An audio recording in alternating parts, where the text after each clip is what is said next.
আসসালামু আলাইকুম। রায়ানস mother's cooking ব্লগে আবারও সবাইকে স্বাগতম। আম, ঈদের ঈদ চলে গেছে ঠিকই, ঈদের আমেজ রয়ে গেছে। তো সবার ঘরেই গরু, খাসি, ল্যাম্বের মাংস এখন ভরপুর। আজকে রান্না করে দেখাবো পেশোয়ারি বিফ বা নামকিন বিফ। এটা একটা অতি পরিচিত পাকিস্তানের পেশোয়ারের পেশোয়ারি বিফ বা নামকিন বিফ, খুবই মজাদার এবং অথেন্টিক। আজ আমি ঘরে থাকা উপকরণে এবং অথেন্টিক স্বাদ আনার জন্য আমি যেভাবে তৈরি করব, এখানে রাখছে 1.5 কেজি মাংস গরুর, এখানে হাড় চর্বি সহ এবং কিছু সলিড মাংস, আর রয়েছে এখানে চর্বিও। এই মাংসটার রেসিপিতে অথেন্টিক স্বাদ আনার জন্য এই চর্বিগুলো ব্যবহার করা হয়েছে। আর এখানে আপনারা নলিও ব্যবহার করতে পারেন। নলির ভিতরে যে অস্থিমজ্জা আছে সেটা গলে এই মাংসের সাথে একটা অথেন্টিক স্বাদ বাড়িয়ে দিবে। আর এখানে আপনারা গরুর যে কোনো অংশের মাংসই নিতে পারেন, হাড় চর্বি সহ। আর কিছু সলিড মাংস এখানে আমি নিব। এখন আমি মূল রান্নাতে চলে যাব। এখানে যে পাতিলটাতে রান্না করা হবে সেই পাতিলটা নিয়েছি, একটা বড়। আপনারা মাংসর পরিমাণের উপর নির্ভর করে পাতিলটা নেবেন। অনেকে প্রেসার কুকারেও রান্না করতে পারেন, সময় গ্যাস দোনোটাই বাঁচবে। তবে পাতিলে রান্না করলে অথেন্টিক স্বাদটা আসবে, কিন্তু সময় একটু বেশি লাগবে। এখানে আমি দিয়ে দিচ্ছি মাংসর টুকরোগুলো এবং সাথে চর্বিগুলো। আগে চর্বিগুলো একটু বিছিয়ে নেব।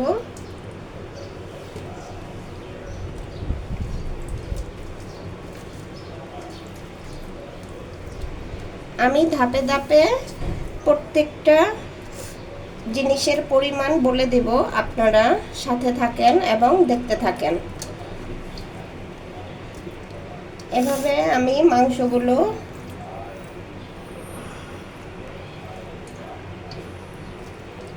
দিয়ে দিচ্ছি।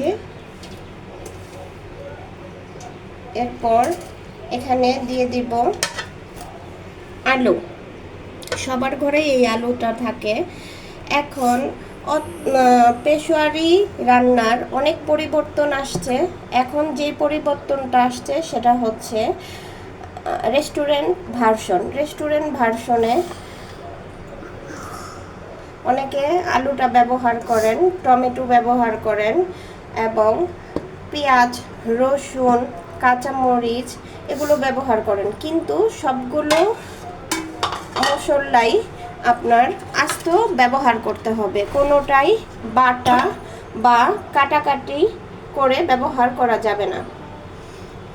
এখানে আস্ত রসুন, আপনারা চাইলে দেশি রসুনও নিতে পারেন, আবার চাইলে চায়না রসুন যেটা সাইজে ছোট আছে সেগুলোও সুন্দর করে এভাবে উপরের মোটা খোসাটা ফেলে দিয়ে এভাবে একটা পাতলা আবরণ থাকবে, এভাবে ভালোভাবে দুই সাইডে একটু চাকুর সাহায্যে বা বটির সাহায্যে কেটে ভালোভাবে ধুয়ে নেবেন।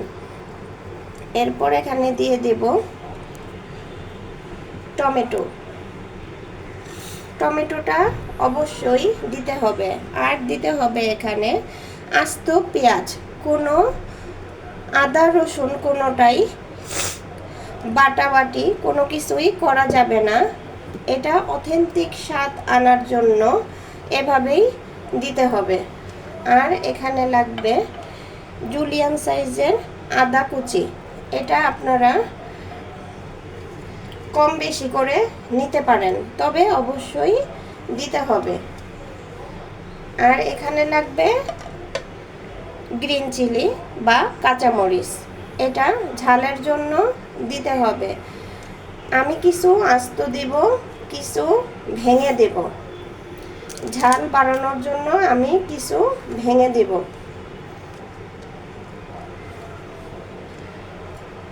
এরপর আমি এখানে দিয়ে দেব সাদা কালো গোলমরিচ, এটা ফ্লেভার এবং ঝাল আনার জন্য এটা দিয়ে দিব। এখানে 1 টেবিল চামচ আছে। মাংসর পরিমাণ অনুযায়ী এটা কম বেশি দিতে হবে। এরপরে দিয়ে দিব একটু দারচিনি, শুধু ফ্লেভার আনার জন্য। আর দিয়ে দিব এখানে লেবু স্লাইস করা। অনেক রেস্টুরেন্টে এটা সিরকা, লেবুর রস সব ব্যবহার করে থাকে। আর এখানে দিব একটু লেবুর রস, 2 টেবিল চামচ পরিমাণ লেবুর রস।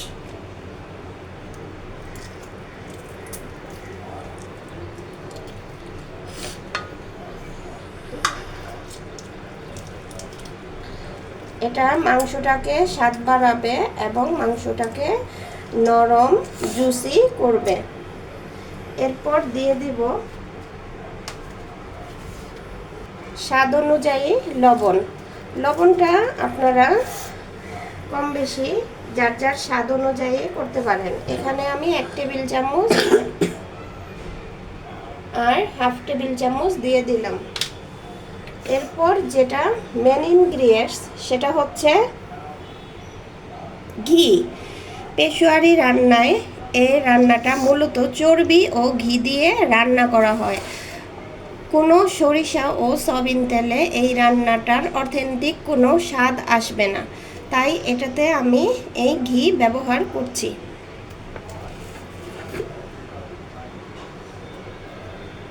এখানে 4/4 চামচ আমি ঘি দিয়ে দিলাম।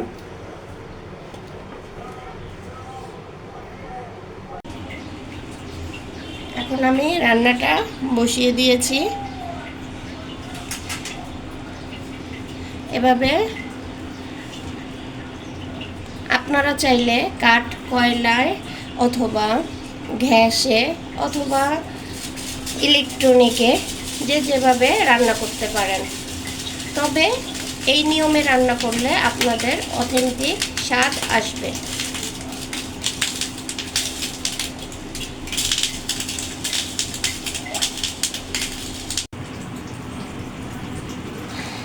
এখন মাংসটা এভাবে কষিয়ে রংটা এরকম আসছে, এ পর্যায়ে আমি দিয়ে দিব পানি। আমি 1 লিটারের মতো গরম পানি ব্যবহার করব।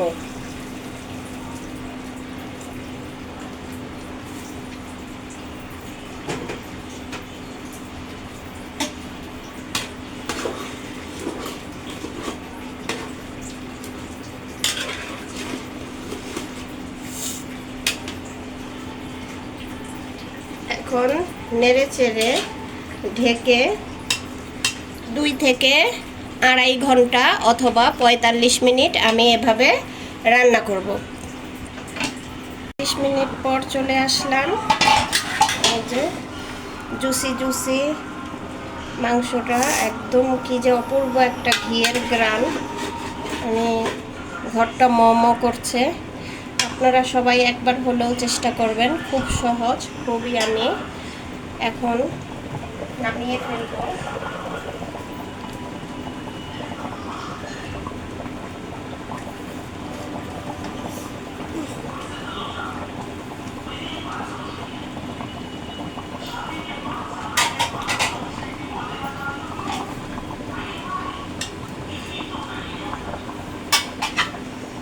ঝোলটা ঠিক এরকম হবে, এরকম বেশি ঘনও না বেশি পাতলাও না, একদম হাড়ের মজ্জাগুলো বের হয়ে এটার সাথে একদম তেল বের হয়ে গেছে। এই যে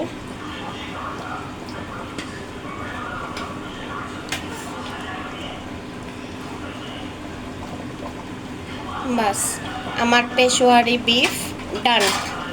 এখন পরিবেশন করার পালা। একদম পারফেক্ট, একদম ধোয়া উঠতেছে আর এই যে এরকম লুক আসছে। এখন আমরা পরিবারের সবাই মিলে খাবো। আপনারা বাসায় একবার চেষ্টা করবেন পেশোয়ারি বিফ এবং নামকিন বিফটা রান্না করার জন্য। আজ এ পর্যন্তই, নতুন আরেকটি রেসিপি নিয়ে আপনাদের সামনে হাজির হব। আল্লাহ হাফেজ। আসসালামু আলাইকুম গাইস, আমি হচ্ছে আমার আম্মুর রান্নাটা টেস্ট করব। মা একটু দাও তো।